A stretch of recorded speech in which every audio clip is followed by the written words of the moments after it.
I'd like to talk about silent grief, but before I do that, I'd like to introduce myself. Hello, I'm Ghazala at the Heart and Soul Cafe. If you've been here before, thank you so much for coming back, and if you're here for the very first time, you're very, very welcome. Now, silent grief. Now, when I'm counselling, those of you who know that I counsel women who have experienced, mainly women that have experienced child loss. And I hear so many times when during these counselling sessions that their husbands, their partners don't talk about their grief, don't say anything, they've gone very quiet. And that's something that's an ongoing thing that I've heard for the last 3.5, 4 years that I've been doing this. And it's quite sad, because the thing is that when someone is grieving silently that way and not showing their emotions, not talking about what's going on with them, and you can see that they don't really have an outlet in any way. I'll talk about the outlets in a minute.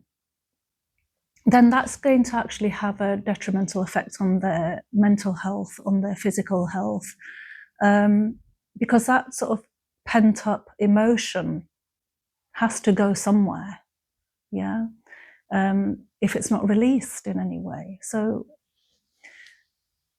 what kind of things can somebody do if they feel that they are not able to sort of talk about their emotions, or they feel that they're going to be a burden if they did talk about their emotions to their loved ones? Well, one thing that person can do is that they can maybe talk to somebody else who is not emotionally connected to, their loss. So that could be a therapist, that could be, through talking therapy. That might be something that might help that person with their grief, with their silent grief. It could be that they use other means to release that pent-up emotion, and that could be through art. It could be drawing, painting, or could be some kind of music, playing a musical instrument perhaps, or writing poetry, writing stories, or just journalizing. That could help. So there is sort of quite a lot of things that people can do rather than just just deal with their grief silently. And the reason why I was sort of wanting to make this video is that I'd like you to share this video with men in your lives that you do know who are grieving, okay?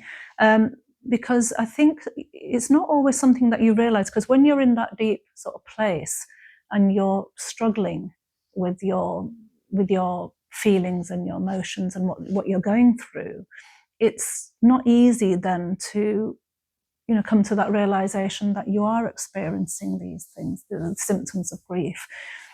So sometimes it needs to be somebody else to sort of just prompt you and say, are you okay? Because, you don't talk to me. You don't talk to me about what's going on and what you're experiencing. And, if you don't want to talk to me, or if you feel that you can't talk to me, then maybe you can talk to this person or that person, or maybe you could try this, maybe you could try that, just to get that person thinking about what they're experiencing and what they're going through, and things that they maybe need to address, so that you just bring it to the forefront of their mind. I think that's probably quite important. But yes, so there's lots of things that we can do.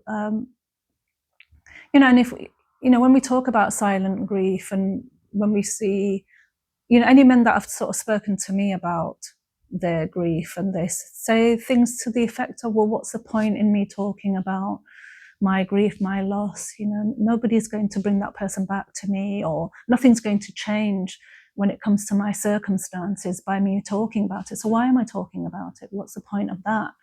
But there is, research shows that there is, you talking about what you're experiencing is a way of offloading, and a way of, bringing things out into the open and having your ears hear what you're saying possibly for the very first time. And that person that's listening to you, maybe they'll paraphrase things back to you and say things such as, well, is it right? Is this what I'm hearing? So you're feeling this, this, this, and this. Is that right? And if there is anything wrong in that story or something that's incorrect, it can be corrected at that point. That in itself is a process of allowing that person to, say what they want to say and share that, and also process that emotion and that feeling. Because bringing something out in the open is quite powerful. And, we don't want to underestimate that and think, well, I might as well just keep it pented up inside me, because what's the point in me saying anything to anyone and looking, vulnerable or looking weak or any of that. And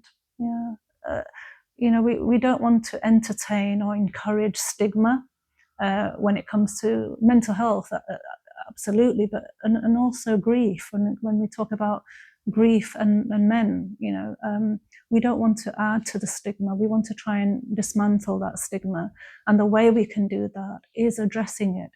And I know it's uncomfortable, and it's a conversation that you'd rather not have, but if we are going to reduce the stigma around mental health and around grief, and especially men and grief and men and mental health, we need to, as women, we need to take some responsibility as well to encourage that, and especially encourage young men in our lives, our sons and nephews, to encourage them to talk about what's going on in here, and that's really important, so that we can reduce stigma around mental health, around men and grief. Because most of us, let's face it, if we haven't already experienced grief, we are most likely going to at some point in our lives. So we must talk about it. We must discuss it.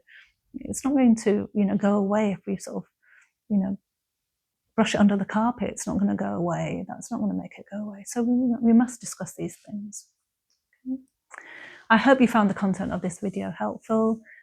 Please do comment, please do like, please do hit that notification bell so that you know when there's another video live.